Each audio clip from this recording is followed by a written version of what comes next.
10 Things You May Not Know About the Roosevelts. From Franklin's brushes with death to Eleanor's midnight ride with Amelia Earhart, here are 10 things you may not know about this presidential pair.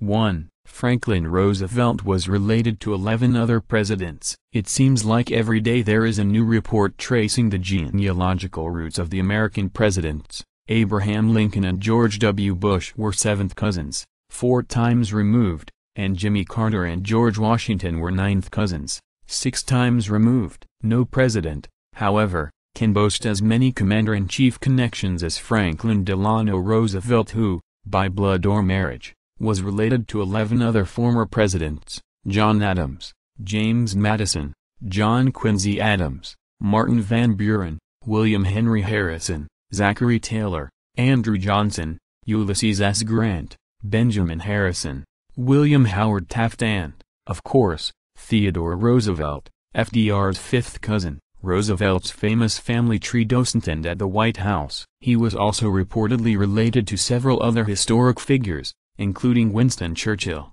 Douglas MacArthur, and 2 famed Confederate leaders, Jefferson Davis and Robert E. Lee. 2. Another famous relative, his wife, Eleanor, 5th cousins, once removed. Franklin and Eleanor had met briefly as children, although neither remembered the occasion. Though both were Roosevelts, they had grown up in competing New York branches of the family, Franklin from Hyde Park and Eleanor from Oyster Bay on Long Island. A chance meeting in 1902, shortly before Eleanor's debutante ball, reacquainted the pair, who began dating later that year after a New Year's reception at the White House hosted by Eleanor's uncle, President Theodore Roosevelt. Though the outgoing Franklin and introverted Eleanor seemed to have little in common, they had both grown up in households seemingly haunted by illness. Franklin's father James was 54 when his son was born, and chronic heart problems eventually rendered him an invalid until his death when Franklin was a teenager. Eleanor's mother and brother both died early from diphtheria, and her alcoholic father Elliot, Teddy's younger brother, died a few years later, leaving her orphaned at the age of 10. Whether or not it was this sad shared bond that united them, their relationship progressed quickly, and less than a year later they became engaged, when he was 22 and she was just 19.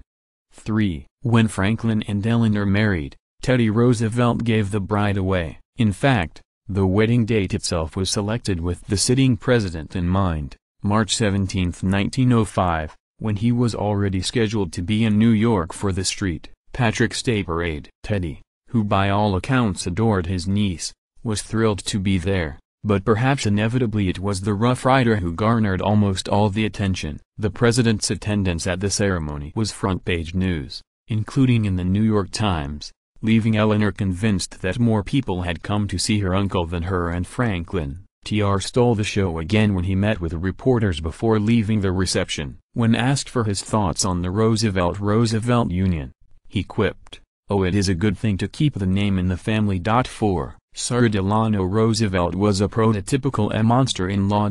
Not everyone was thrilled with the marriage. Franklin's domineering mother Sarah had opposed it from the start. She thought the couple was too young to marry, was far from pleased with Eleanor's family history, and was unimpressed with the shy, retiring bride-to-be herself. She went so far as to whisk Franklin away on a foreign vacation in the hopes of changing his mind. She lost that battle, but Sarah went on to wage familial war with her daughter-in-law for the rest of her life. Her gift to the newlyweds, a brownstone on Manhattan's Upper East Side, may have seemed a generous gesture, but it came with powerful strings attached. Sarah bought the adjoining building for herself, had connecting doors installed on every floor, and proceeded to pop over whenever she pleased. She even hired, and fired, Eleanor and Franklin's staff, and eventually took control of much of the upbringing for their 5 children. Eleanor, naturally upset with the situation, found Franklin unsympathetic to her plight, which is not surprising when you realize that Sarah had kept her only child on just as tight a leash for his entire life. In fact, until her death in 1941 after FDR was already president, it was Sarah who handled the Roosevelt family finances, doling out allowances to Franklin and Eleanor, as she saw fit.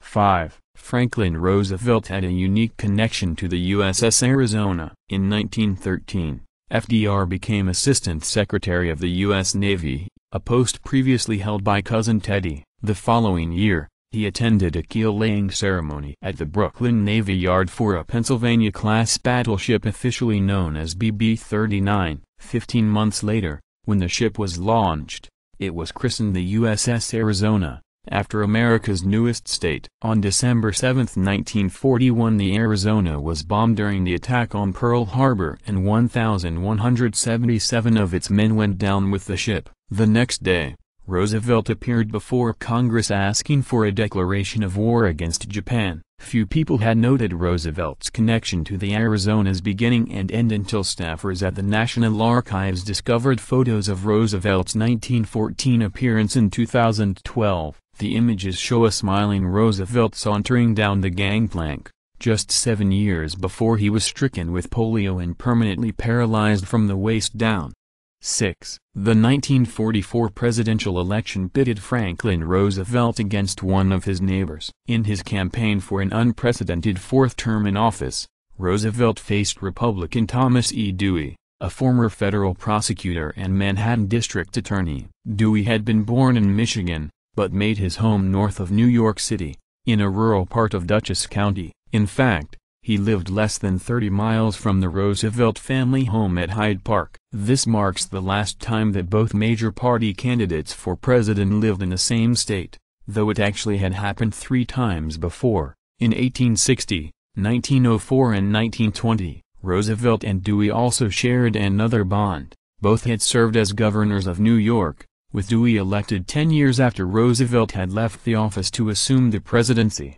7. FDR was an avid stamp collector. Roosevelt's passion for stamps began when he was a small child and continued throughout his life, resulting in a collection of 1.2 million pieces. Wherever he traveled, his stash of albums went with him in a special trunk. While Roosevelt himself admitted that his collection was large but not necessarily selective or valuable, he did have several unique pieces created expressly for him by foreign heads of state. Roosevelt was so enthusiastic about his philatelic pursuit that he met regularly with Postmaster General James A. Farley to go over plans for upcoming releases, even sketching a few designs himself. While president, Roosevelt spent much of his downtime working on his collection, a welcome respite from the difficult burdens of leading the nation through both the Great Depression and World War II. Turns out it made for good PR, too. The White House released dozens of photos of a tranquil, focused FDR at work,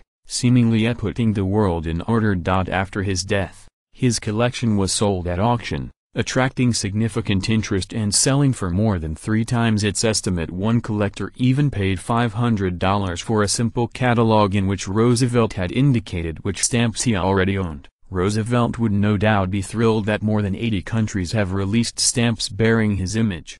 8. Eleanor Roosevelt held the first press conference by a First Lady. In fact, between 1938 and 1945 she held 348 of them. Encouraged by both her husband and good friend Lorena Hickok, an apt reporter, Eleanor became a shrewd manager of her public image, using it to further the cause of women's rights. Female reporters, who were by tradition excluded from press conferences held by her husband, found a welcome audience with the First Lady. Only women were invited to attend. If a news organization wanted to cover Eleanor, who was now increasingly creating her own headlines, they had to keep women on their payroll. No small comfort in the midst of the Great Depression. Her support of female reporters also led her to create the Gridiron Widows, a rebuke to Washington's Gridiron Club for their refusal to admit women as members, for which she organized and hosted several high-profile benefits. Her interest peaked by the time she spent with these writers. Eleanor started a side career as a journalist, writing a daily syndicated column, which continued until her death in 1962, and contributing more than 50 articles to some of the nation's leading magazines. 9. Franklin Roosevelt narrowly avoided disaster on his way to the Tehran conferences. The USS William D. Porter might be the unluckiest ship in U.S. naval history. Commissioned in 1943, its first assignment was as escort for several other vessels, including the battleship USS Iowa. When they crossed the Atlantic that November, who was on board the Iowa? President Roosevelt, Secretary of State Cordell Hull and several high-ranking military officials, on their way to a top-secret summit in Iran with Joseph Stalin and Winston Churchill. The Porter's bad luck started early, when it rammed into another ship while still in the dock. The next day saw another accident. While performing a routine drill, during which disarmed weapons were to be used, a fully operational depth charge fell off the ship and detonated, sending the rest of the convoy into a near panic, sure that Axis submarines were nearby. But it was the events of the following day, November 14, that sealed the ship's fate.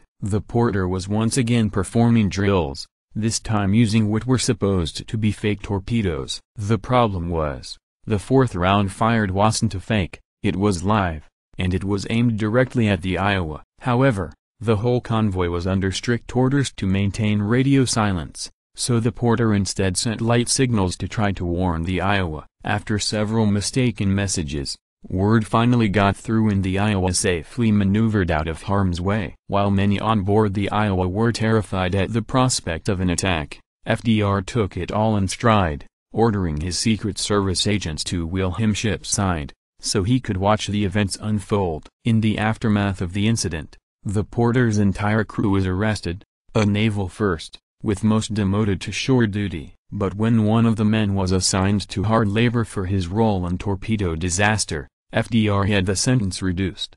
10. Amelia Earhart was supposed to teach Eleanor Roosevelt how to fly. The Roosevelts met famed aviator Amelia Earhart at a White House state dinner in April 1933, and she and the First Lady quickly hit it off. Near the end of the night, Amelia offered to take Eleanor on a private flight that night if she wanted to. Eleanor agreed, and the two women snuck away from the White House, still in evening clothes, commandeered an aircraft and flew from Washington, D.C. to Baltimore. After their nighttime flight, Eleanor got her student's permit, and Earhart promised to give her lessons. When Earhart went missing in 1937, both Roosevelts were shocked by the news. Franklin immediately authorized a massive search effort covering more than 250,000 square miles of the Pacific and costing more $4 million. However, Earhart was never found, and Eleanor Roosevelt never got her flying lessons. Access hundreds of hours of historical video, commercial-free, with History Vault. Start your free trial today.